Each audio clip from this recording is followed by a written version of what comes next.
Ronda.race, and I want to share literally 5 things that will completely make or break your day to stay on track.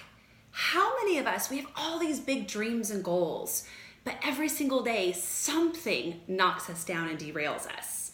So I want to tell you that literally the very first 60 minutes of your day will completely dictate the direction and mindset of your motivation. So on the top of the list, it will be not getting your workout in, not eating right, but actually what you're feeding your mind. So every single day, I created a new habit where I literally instantly feed my mind, first with Jesus, but also my personal development, whether it be on audio or it be in a book. It could be 5 minutes or it could be an hour. But your mindset is actually what makes you show up to your workout, which actually makes you make better decisions in your eating, which actually makes you get up and get things done because you are actually motivating the number one thing that matters, your mind and your soul. So number one, if you are off track, I want you to look at what do the first 60 minutes of your day look like? Heck, what do the first 10 minutes of your day look like? Sometimes I've got Thor stealing toilet paper and the kids screaming at each other, right?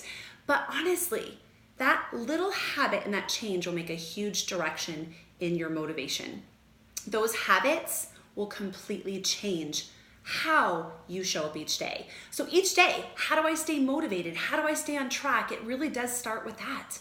The mindset before the workout, before all of that. The next one is setting daily goals around my larger vision. So do you ever notice people have these huge dreams? They want to build a business, or they want to go on a big trip, or buy a home, or they just want a better marriage, whatever it might be. But in order to get to that large goal, it really does start today with your daily goal. So I want you to make a list of the top 5 things each day. And honestly, I'll take a piece of paper and just write them down right there and just say, today I'm going to focus on this. Now, your daily goals could be as simple as not stealing the goldfish off your kids' plates, right? Maybe you want to lose 20 or 30 pounds. Maybe you're kind of stuck and you're just not really moving forward. Maybe you want to grow an amazing business, right? So if I'm struggling with my nutrition, I'm going to kind of look at, what does my daily habits look like? And what are my daily goals with my nutrition looking like? Am I finishing my kids' food? I know I do sometimes. Am I stealing the goldfish? Am I maybe not eating enough food and not setting timers maybe to get my food in? I know some people need timers to get their food in, but maybe you're not eating the right nutrition. So instead of focusing at the larger picture of it, why don't you set daily goals on your nutrition, on your workouts, on your marriage today? If you're trying to build a better marriage, why don't you start with what's one thing that I could do today to make my marriage stronger? I know for me, staying on track, daily goals is a must. Obviously you want to write down the long-term ones, but that daily goal is actually going to help you. So what do my daily goals look like? First, I'm going to have coffee and Jesus time. So I'm going to sit down, I'm going to do my devotion. It might be 5 minutes. It might be 20 or 30. Okay. Then the next thing I'm going to do is I'm going to set daily goals for my day. I'm going to know what my workout's going to look like. I'm going to know what meetings I have. I'm going to know what I'm having for dinner when I wake up for lunch.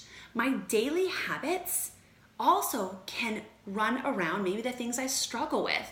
Maybe my heart is negative, my mind, maybe I'm not getting enough done. And so maybe I really set a goal to, I know this sounds silly, you guys, but maybe I set a goal today. I'm going to go all day long without complaining. And this sounds interesting, but when you start changing your mouth, your heart changes. So these daily goals don't necessarily have to be physical or mental or business oriented. Maybe you just want to be a better person. And so really looking at those daily goals and owning them. Be real about your struggles.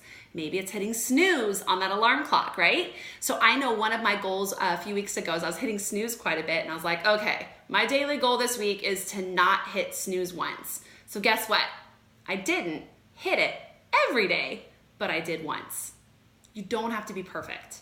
So I set that goal for the week, and I might have missed it a little bit, but the rest of the days, I was very conscious that I wrote that goal down and I shared it with other people, okay? That's the other thing. Share your goals publicly. If you work with me in these life-changing groups, you know that you get to see my daily goals I set with you guys. Whether I was going to New York on a trip, or I'm struggling with my nutrition because PMS knocked me down, I'm gonna sit there, I'm gonna share, maybe I need some more time with Jesus. I'm gonna make sure this week and make my husband my number one priority and set a date on Monday.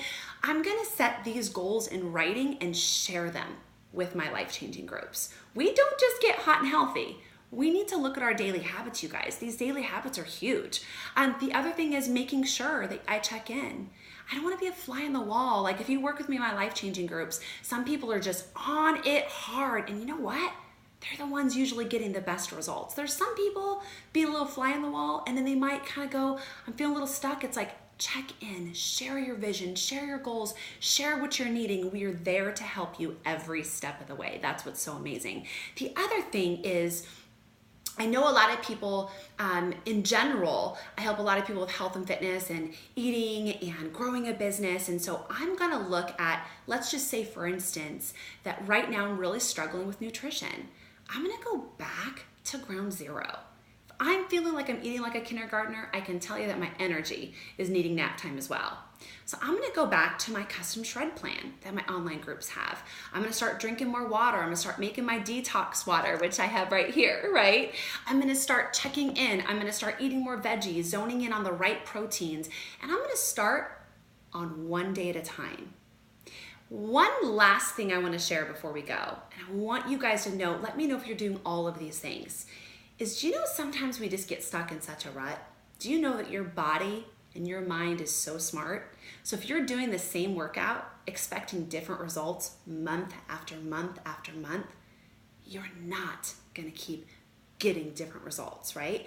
If you're eating the same way, expecting to get different results, and month after month you're eating the same food, your body knows before you stick eggs in it that you're sticking eggs in it. Your body knows before you go down in that squat, whoop, she's gonna go down this far, and then after she does that, she's gonna do a bicep curl. You have to change the way you eat, the way you work out, and ask your body to change often, okay? Last but not least, cut yourself some slack. The one thing I see people do so many times is you forget where you started. Never forget where you were on day one. Maybe you're beating yourself up because you haven't met your business goals or your nutrition goals, or you want to be a size 2. Stop comparing yourself to the end game. I want you to compare the self that you were on day one. That's the comparison that you need to make. That's what makes the difference. Screw the end. I want you to focus on today, and focusing on today will get you to the end.